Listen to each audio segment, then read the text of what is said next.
of him. He's 2.5. That's the guy. Now he's making friends that play hard. He's the black one. Right? No. He's talking. Speaking Czech. Yeah. I mean, he's going first. It's sort of like people speak Czech or out. It's elusive. And I speak English. And sometimes he looks at me and he realizes I'm not smart. Like he'll start in Czech and I'll be like, oh, wait, you can't handle this. Okay, truck.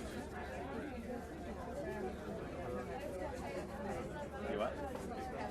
100%. I look forward to it. Yeah.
About them stepping up ICE enforcement, obviously in Minnesota. The president also targeting the Somali community over these allegations of fraud.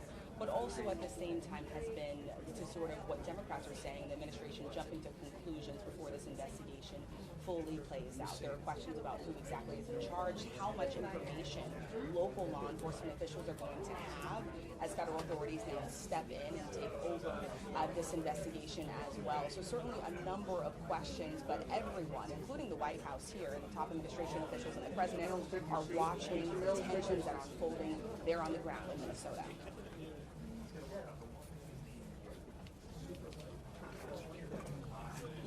You guys can't talk to me as she's also asking me the question. I can't hear what you say. Okay. Someone got in my ear and was like, "You're on camera." I was like, okay.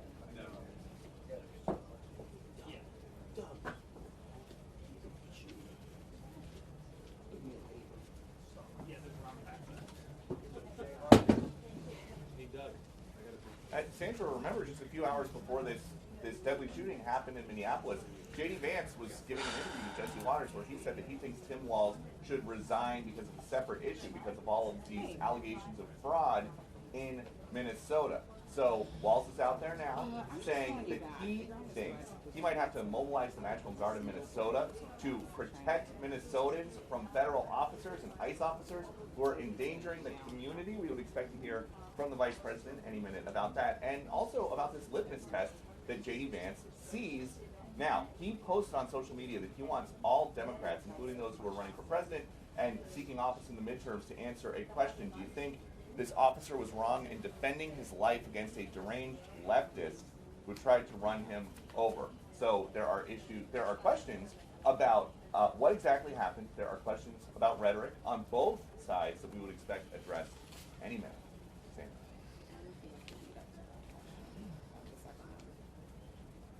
No, I know.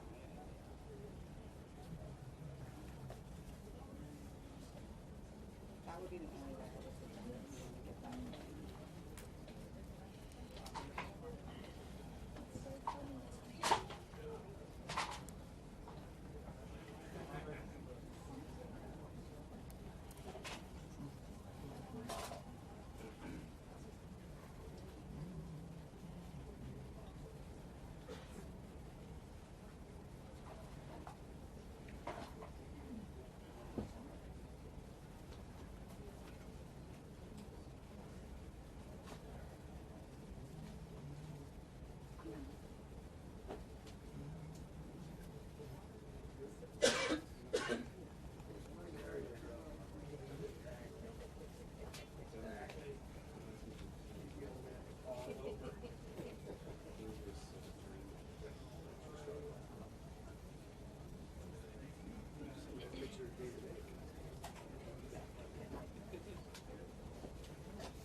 I know it's a little long. Doug, you got the same problem. You got the same problem with your hair? Same problem. Oh yeah, Same barber.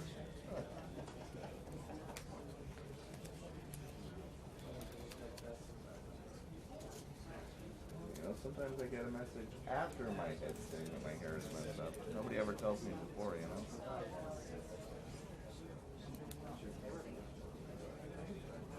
I don't have to be.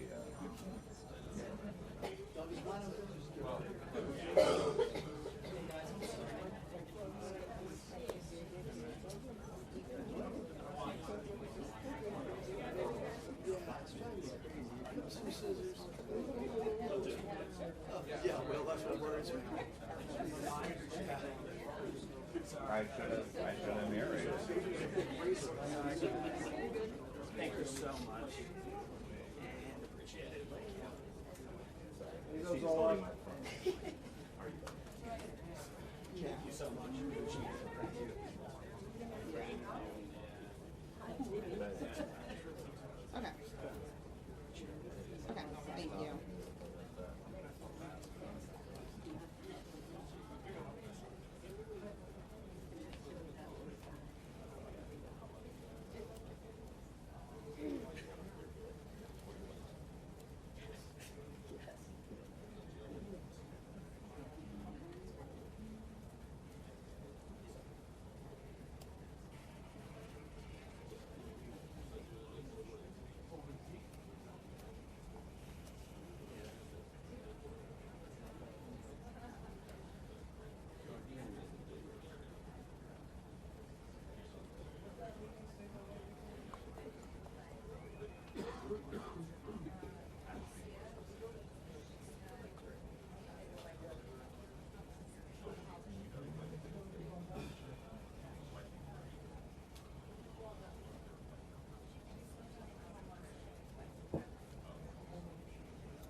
Doug, did you just do stills, or did you do video in there too yesterday?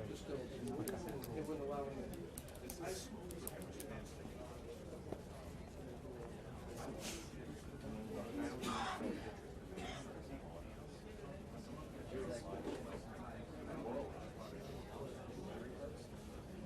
Actually, that would be great.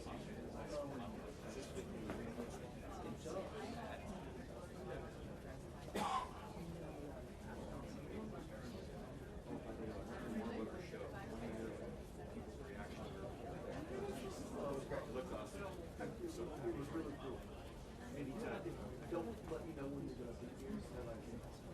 Okay, so we're going to go on catch up. Stuff like this. Yeah, so it's going to slow down. The world happens. So did you do that? No, for 5 months I've had foot pain. I don't know how I did it. It's a slight tear, Achilles, the bottom of the sole, and my body started like the sole.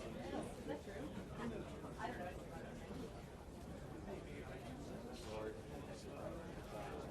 Then my body started like accommodating something. What time was it? Yeah, like what time were you home before it happened?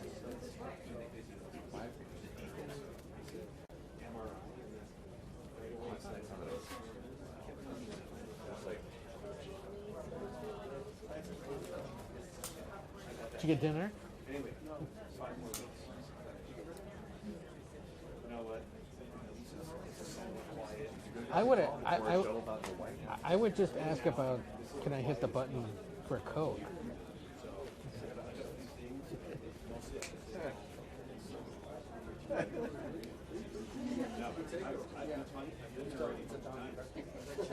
Reporting on this coming for a long time.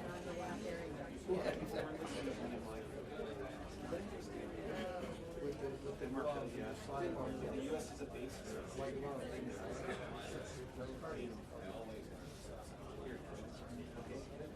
It'd be like Vietnam and like minus 60 Celsius. Like the whole thing is nice.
Good afternoon, everybody. Let me be clear.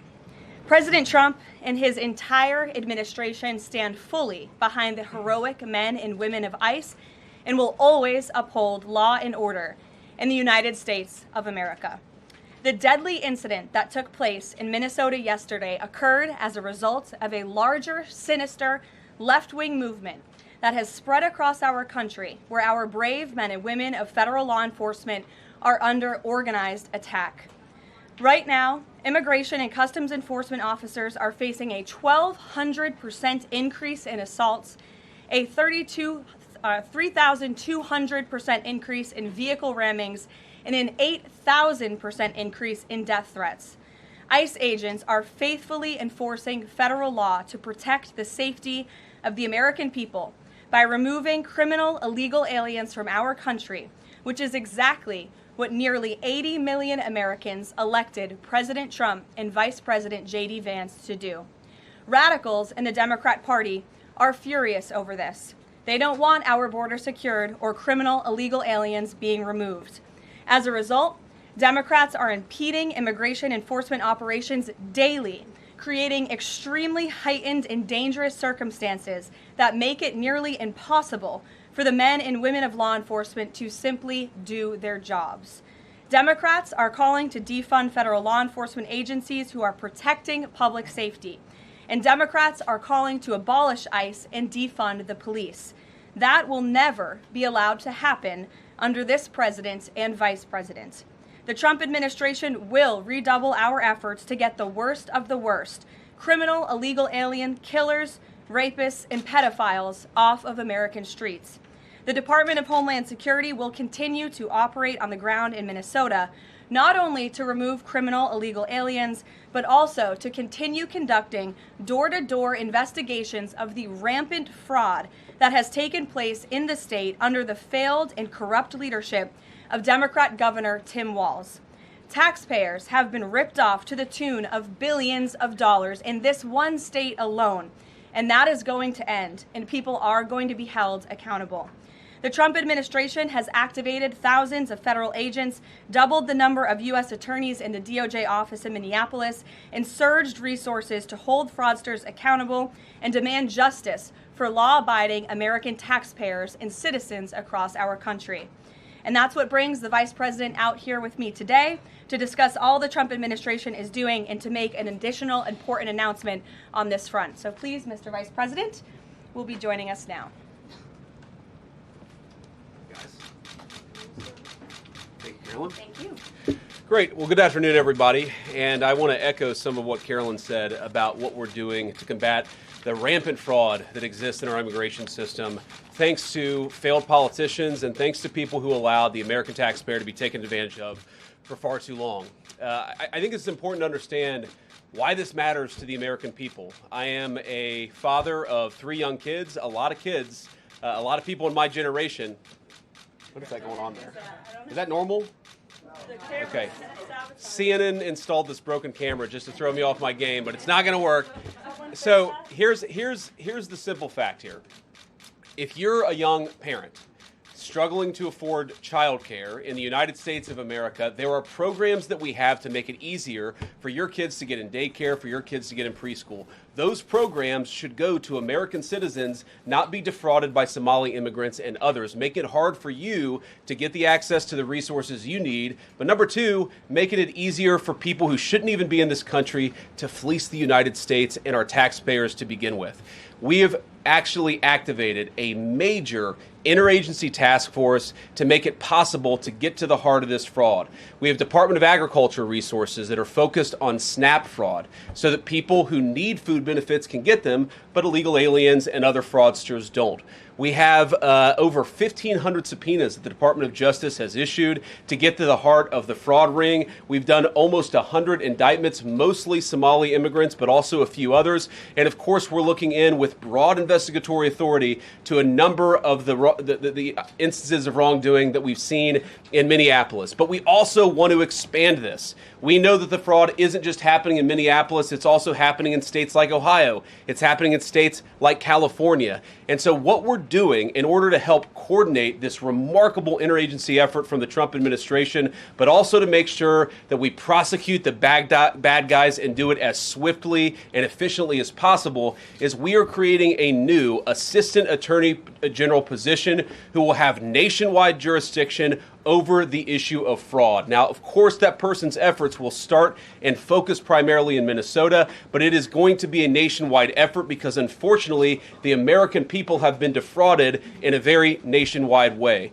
I want to thank a couple of people for their cooperation, in particular Pam Bondi, our Attorney General, first of all, for getting a lot of resources to Minneapolis to start to investigate and prosecute this fraud, really at an industrial scale. We've never seen fraud like this in the history of our country. Pam has been doing a great job to get the resources there to uncover it, but importantly, creating a job like this often takes months, sometimes even longer. When we realized that we needed this Associate Attorney General position, Pam got this person up and running in about a week. We're going to make the nomination hopefully in the next few days. We'll obviously let you guys know who that is when we do it. I've talked to Senate Majority Leader John Thune, who has promised me swift confirmation for this official, but this is the person who is going to make sure that we stop defrauding the American people.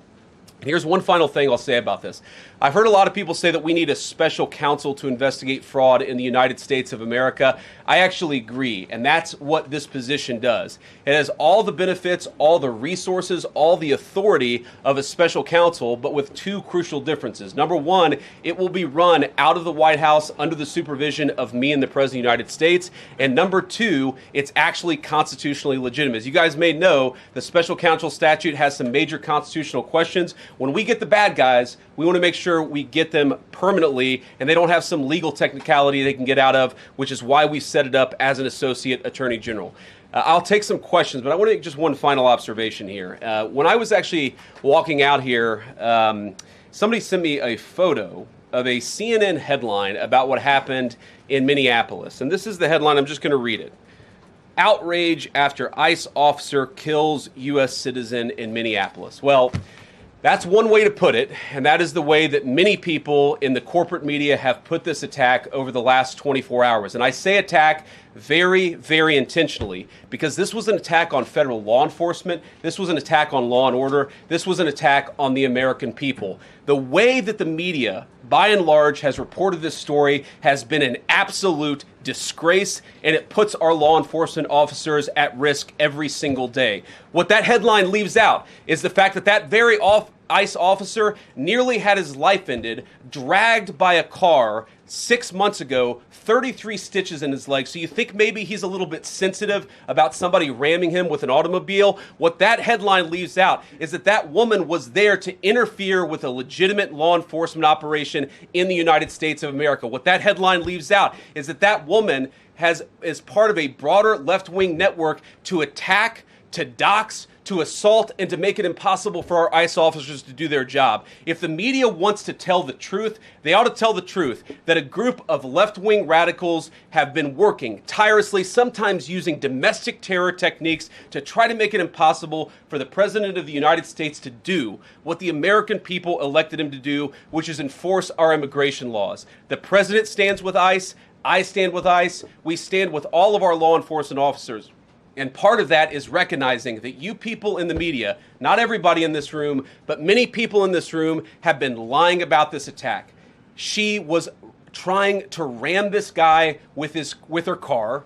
He shot back. He defended himself. He's already been seriously wounded in law enforcement operations before, and everybody who's been repeating the lie that this is some innocent woman who was out for a drive in Minneapolis when a law enforcement officer shot at her, you should be ashamed of yourselves. Every single one of you. Questions? Thank you, Mr. Vice President. I wanted to read a quote from Tim Walz earlier today. He said, "When things looked bleak, it was Minnesota's first that held the line for the nation on July 3rd, 1863, and I think we may be in that moment now." Can you comment on his rhetoric and Mayor Jacob Frey and whether they want to see unrest in Minneapolis? Well, that's very tough rhetoric from a guy who just quit because his fraudulent activities have been uncovered. Look, Tim Walz is a joke. His entire administration has been a joke. The idea that he's some sort of freedom fighter, he's not. He's a guy who has enabled fraud and maybe in fact has participated in fraud. That's what this new Assistant Attorney General position is going to find out. I don't care what Tim Walz says. I care about getting to the bottom of this fraud for the American people, and I care about enforcing the nation's immigration laws. That's what we're going to stay focused on. On a related question here, I mean, Democrats have accused ICE of murder. They've said they're targeting Americans. They've told ICE to get the F out of Minnesota. This is going to stoke the fire against ICE agents, and you're talking about ICE agents right now and being concerned about them. What, if anything, is the administration going to do to make sure these folks are protected during these protests? But also, should DHS sort of revisit their procedures here? I mean, nobody wants to see an American killed. Are there changes that need to be made to make sure something like this doesn't happen again? Look, first of all, of course, nobody wants an American citizen to be killed. This is absolutely a tragedy, but it's a tragedy of the making of the far left.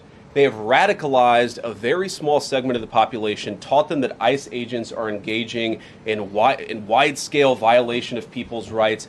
What our ICE officers are doing is deporting the millions of criminal aliens that were let in during the Biden administration. So number one, we have to say, as a matter of leadership, and I would appreciate if the Democrats would join me on this, let's be honest about the fact that we have way too many illegal aliens in this country. Our ICE officers should be supported in doing their job. You're trying to actually marshal the far left lunatic fringe to engage in doxing, to try to make it impossible for them to enforce the law, and in some cases actually to engage in acts of domestic terrorism against our law enforcement officers. When you talk about different plans, different protocols, different policies, I forget exactly how you asked the question. Here's the simple fact. What we're going to do is make it easier for the American people's administration to enforce the American people's law. And that means that Democrats have to stop rallying the mob against legitimate law enforcement operations. And that means that we are going to get tougher, and that's what this AAG position is about. We're going to get tougher at the people who are defrauding the United States by inciting violence against our law enforcement officers. That's one of the things that we're going to do. We've already started that work at the Department of Justice, but we're going to keep on doing it, and this new AAG position is going to kick that into high gear. Vice President Vance, you just suggested that this woman who was killed, Renee Good, is part of a broader left-wing network. Who do you think is behind this broader left-wing network? Well, it's one of the things we're going to have to figure out, but here's the way that I put it. When somebody throws a brick at an ICE agent, or somebody tries to run over an ICE agent, who paid for the brick? And who told protesters to show up and engage in violent activity against our law enforcement officers?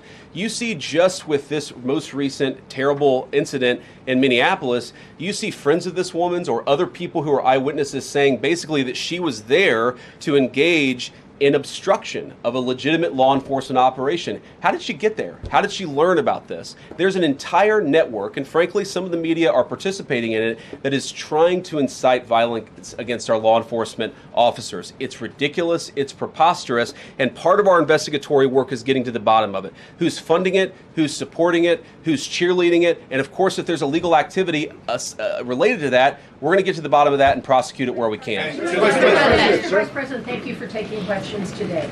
Is there a risk with you describing her as a deranged leftist, talking about very specific facts of these events, when an investigation is just beginning? Are you preempting a thorough investigation by drawing such conclusions? And have you received any information beyond the videos we've seen publicly about this individual, her specific acts, that has informed your point of view? Well, first of all, the Department of Justice is going to investigate this. The Department of Homeland Security is already investigating this. But the simple fact is, what you see is what you get in this case. You have a woman who was trying to obstruct a legitimate law enforcement operation. Nobody debates that. You have a woman who aimed her car at a law enforcement officer and pressed on the accelerator. Nobody debates that. I can believe that her death is a tragedy, while also recognizing that it's a tragedy of her own making and a tragedy of the far left, who has marshaled an entire movement, a lunatic fringe, against our law enforcement officers. I think what is clearly happening here, and it's going to keep on happening unless the Democrats wake up and say, you know what, you don't have to agree with our immigration policies. You don't have to agree with what the president or the vice president believe about immigration enforcement, but why don't you take this to the ballot box? Why don't you vote? Why don't you organize? Instead, what some of them are doing What some of them are doing is encouraging people to get violent with our law enforcement officials. It's disgraceful, and it's got to stop. Yeah. Just to follow up on that question, and again, thank you for taking questions, Mr. Vice President. There's clearly a lot of emotion in Minnesota, across the country, over this incident. You're calling Renee Good a deranged leftist. There's been heated rhetoric that we've also heard from officials. What responsibility do you and the president have to diffuse some of the tension that we are seeing play out in Minnesota, bring down the temperature as this investigation is unfolding? What we have a responsibility to do is to protect the people who are enforcing the law and protect the country writ large. Whether you're Democrat or Republican, you deserve to have the people's laws enforced in the United States of America. Now, again, I'm not happy that this woman lost her life. I'm not happy that this woman was there at a protest violating the law by interfering with a law enforcement action. I think that we can all recognize that the best way to turn down the temperature is to tell people to take their concerns about immigration policy to the ballot box. Stop assaulting and stop inciting violence against our law enforcement officers. That's the best way to take down the temperature. And we're not going to give in to terrorism on this. And that's exactly what's happening. People trying to antagonize, to commit acts of violence. They throw bricks at them. Sometimes they shoot at them. Sometimes they dox them. Sometimes they go to their place of residence and harass their families. This is classic terrorism. And we cannot say that when a far left fringe is inciting violence against our brave law enforcement officials, that we're no longer going to enforce the law. That's rewarding the very people who are engaged in this garbage. The actual reward that they just got is a new assistant attorney general who is going to prosecute and investigate this stuff even more aggressively than before. Yeah. Thanks for taking my question. So the head of Minnesota's investigations agency says that the U.S. Attorney's Office has essentially cut off the state investigations agency's access to the investigation. What is the precedent for that, and why shouldn't the Minnesota officials on the ground have access and evidence to work on this investigation? First of all, I wish the state officials in Minnesota would investigate why you have so many people who are using their vehicles and other means to actually interfere with a legitimate law enforcement operation. The precedent here is very simple. You have a federal law enforcement official engaging in federal law enforcement action. That's a federal issue. That guy is protected by absolute immunity. He was doing his job. The idea that Tim Walz and a bunch of radicals in Minneapolis are going to go after and make this guy's life miserable because he was doing the job that he was asked to do is preposterous. The unprecedented thing is the idea that a local official can actually prosecute a federal official with absolute immunity. I've never seen anything like that. It would get tossed out by a judge. So what I'd like Minnesota to focus on is the real issue, that they're encouraging people. Minneapolis officials are encouraging people to commit violence against ICE officials. It's ridiculous. It's got to stop. Go ahead. Vice President, thank you. You said earlier that there's a left-wing network to attack, to dox, to assault, and make it impossible for ICE officers to do their job. You told my colleague just now that there's an investigation going on into that network. Yep. So if everything that you say is true, how does being part of that network justify being shot?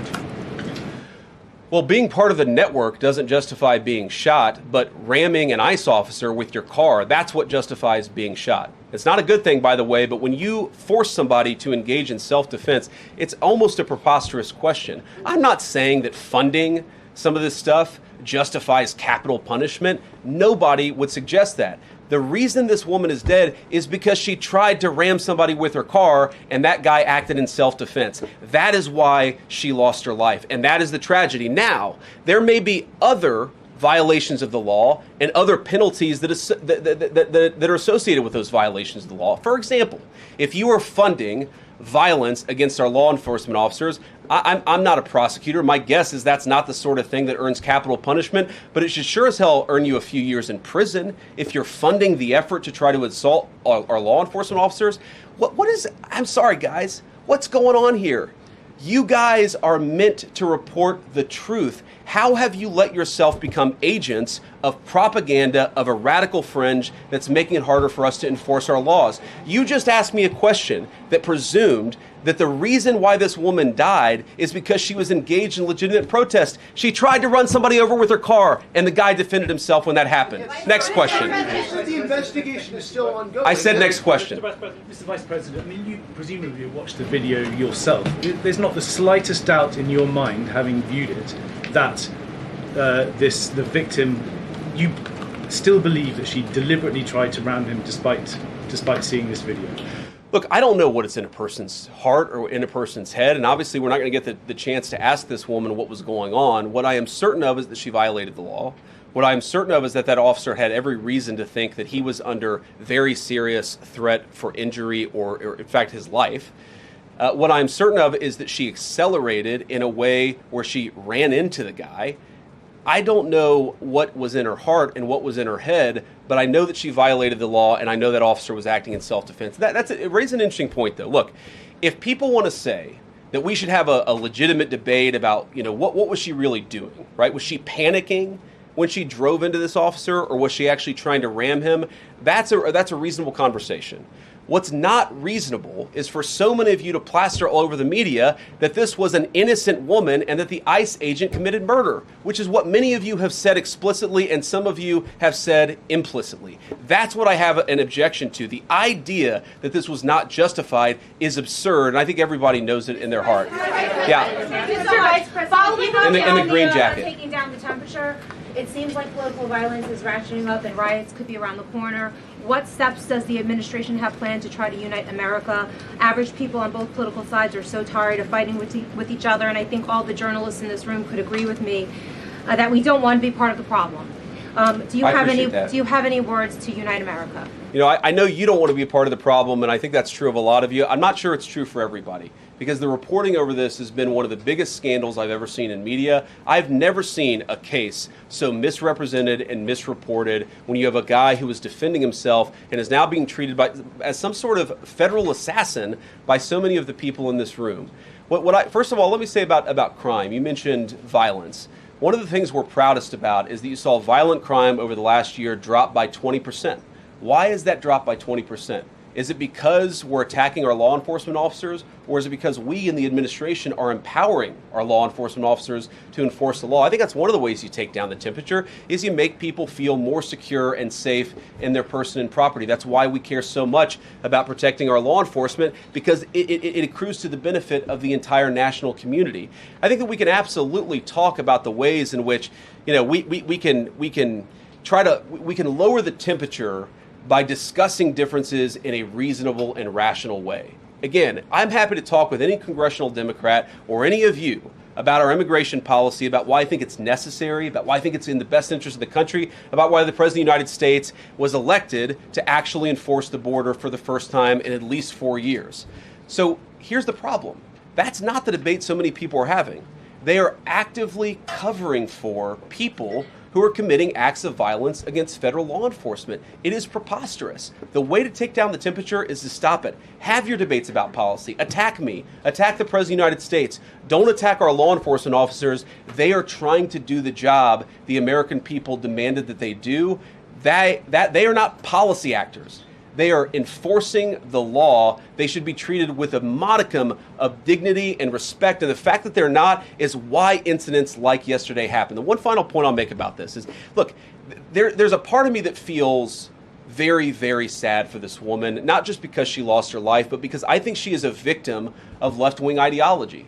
What young mother shows up and decides they're going to throw their car in front of ICE officers who are enforcing legitimate law?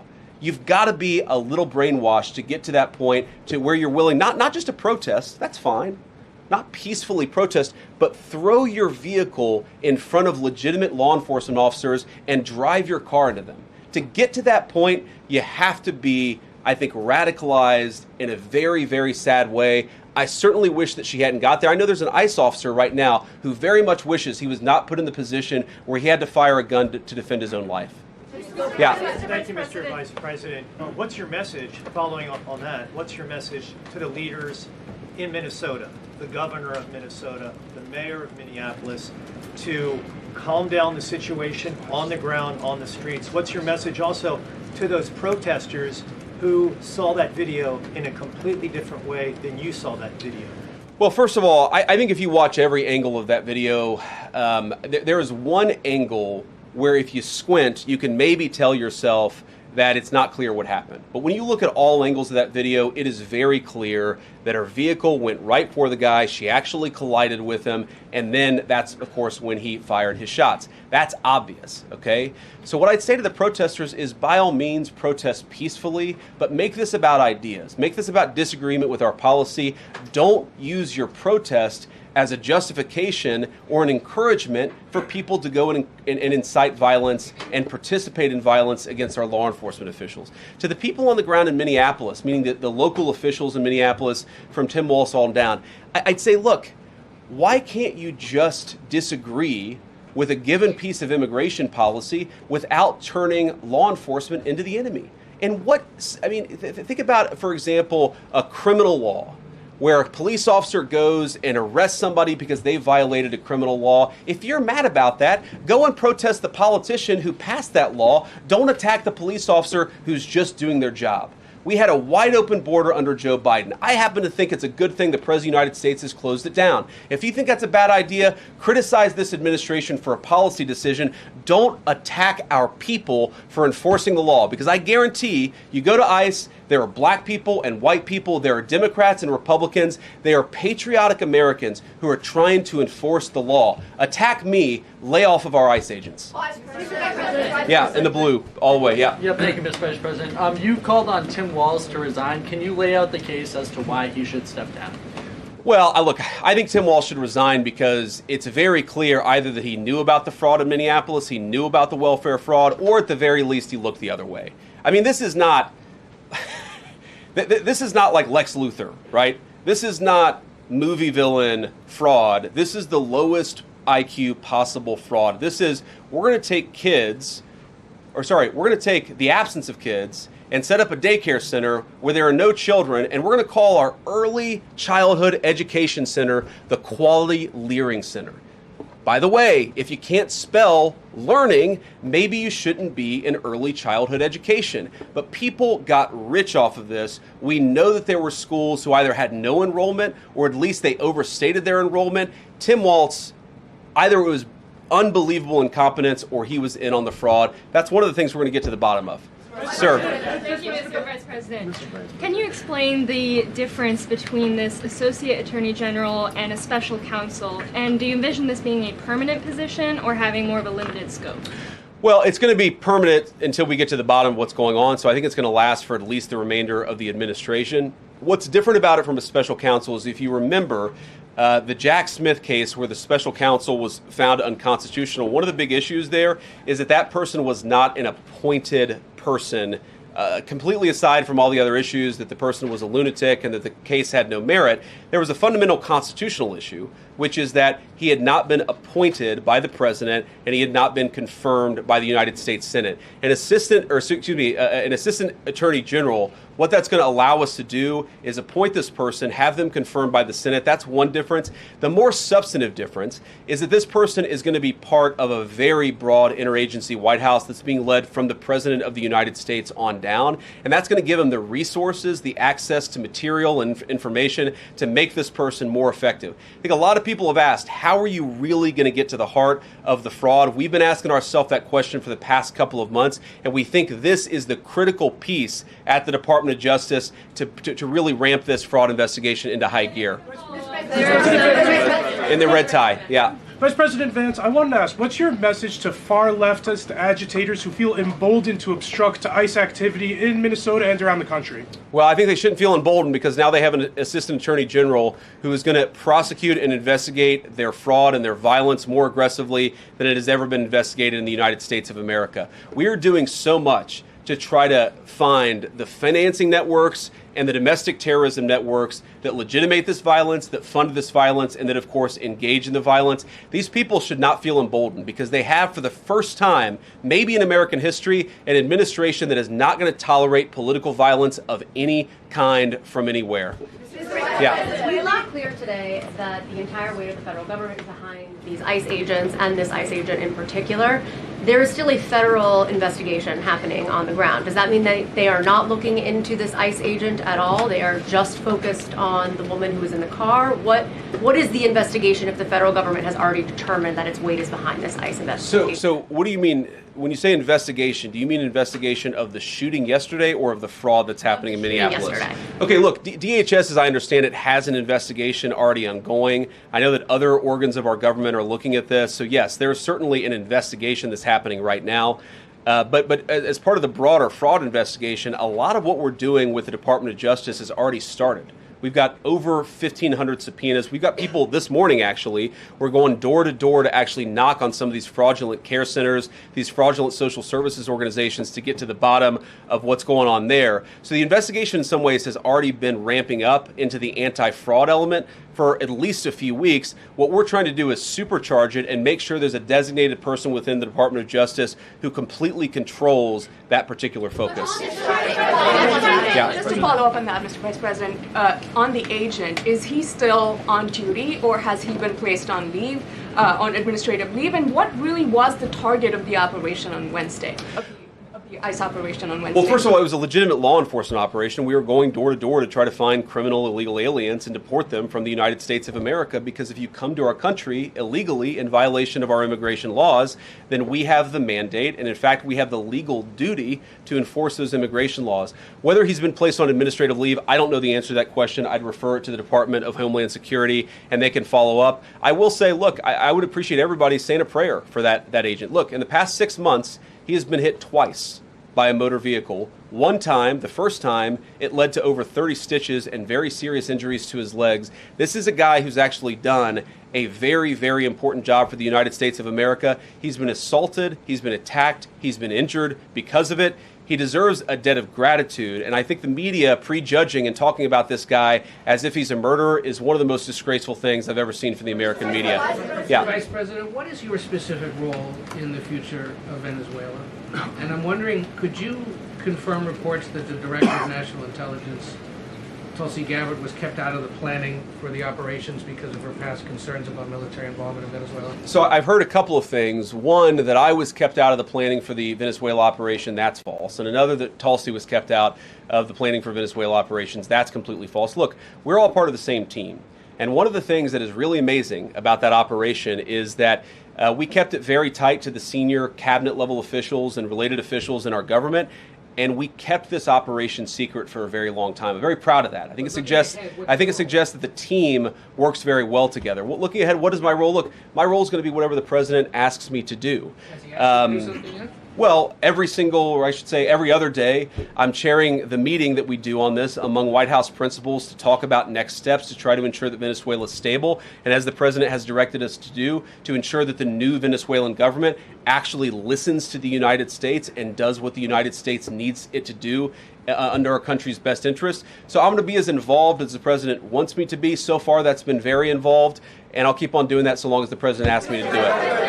In the purple. Yes. Even Mr. beyond the war powers Sorry, resolution. we'll go purple, and then we'll go pink or whatever that is in front. Royal purple. And then beige. All right. Okay. Are there any indications, you talked about the network, are there any indications that the lady who was shot, I know there are different reports from there, her wife said they were new to the area. Are there any indications she may have been a paid agitator, and maybe that there are others that were brought to the area, considering everything that's going on in Minneapolis? I wouldn't say that she was paid. I don't have the evidence to say that one way or the other. What I do know is that she was violating the law. And if you just look at the eyewitness accounts, they were saying she was there to prevent the enforcement of the law. She was trying to obstruct a legitimate law enforcement operation. That much is obviously clear. The rest of it, of course, is part of the reason why we investigate this stuff. Yeah. Mr. Vice President, even beyond the war powers resolution today, Congress has bucked President Trump on issues like tariffs. Are you concerned that President Trump is losing his grip on Republicans in the Congress, and what are you going to do about it? No, I'm not concerned at all. First of all, we talked to some of the senators who were going to vote the wrong way, in my view, on this resolution today. Much of their argument was based more on a legal technicality than any disagreement in policy. If you look at the people who actually voted, every single one of them have supported the administration's plan. Second of all, as the president, I believe himself, has already said, every president, Democrat or Republican, believes the War Powers Act is fundamentally a fake and unconstitutional law. It's not going to change anything about how we conduct foreign policy over the next couple of weeks, the next couple of months, and that'll continue to be how we approach things. Go ahead. President. So we are seeing, regarding Iran, we are seeing the protests in Iran these days. The citizens are begging for help from the U.S. and Israel, naming streets in the city after President Trump.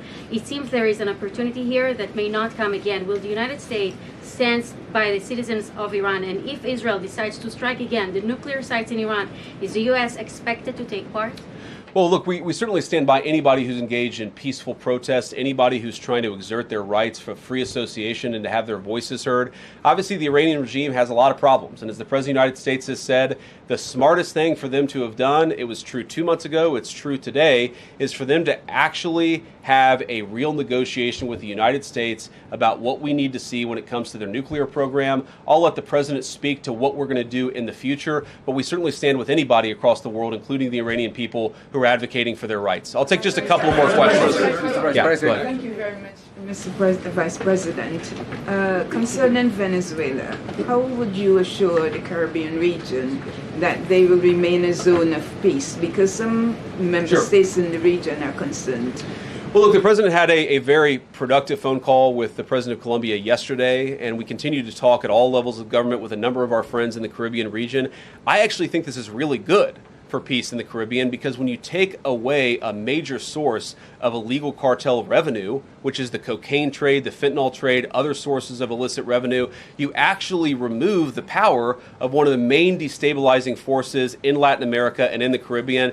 I really do think, look, we say it all the time, this is the president of peace. One of the ways that you establish peace in your own hemisphere is to make it clear that the United States is going to be respected, that the United States is willing to take power away from criminal cartel organizations and give it to legitimate governments. That's how we see the future of the Western Hemisphere, and we think it's going to be much more peaceful than it was certainly under Joe Biden. I'll take one more question. Go ahead. Mr. Vice President, thank you. On Greenland, do you have a message for European leaders? Many in Europe reject the idea that the island could be for sale. Well, first of all, Secretary Rubio, I believe, is meeting with the leaders of Denmark and Greenland next week, I want to say it is, but maybe it's the week after that. We'll continue to deliver some of these messages in private, some of them in public, but I guess my advice to European leaders and anybody else would be to take the President of the United States seriously. What has he said about Greenland? Set to the side the crazy overreactions that I've seen from the press and from certain people in Europe. What has the President said? Number one, Greenland is really important, not just to America's missile defense, but to the world's missile defense. Number two, we know that there are hostile adversaries that have shown a lot of interest in that particular territory, that particular slice of the world. So what we're asking our European friends to do is to take the security of that landmass more seriously, because if they're not, the United States is going to have to do something about it. What that is, I'll leave that to the President as we continue to engage in diplomacy with our European friends and everybody on this particular topic. And again, thank you all for listening. Thanks for taking questions. And I just ask you, look, this is politics, and often Republicans and get in arguments with the press about things, and I understand that. I think it's really irresponsible for you guys to go out there and imply or tell the American people that a guy who defended himself from being rammed by an automobile is guilty of murder. Be a little bit more careful. We're going to talk about toning down the temperature, which I know the President wants to do, and I certainly want to do. One of the ways we tone down the temperature is to have a media that tells the truth. I encourage you all to do that. God bless you. Happy New Year, guys.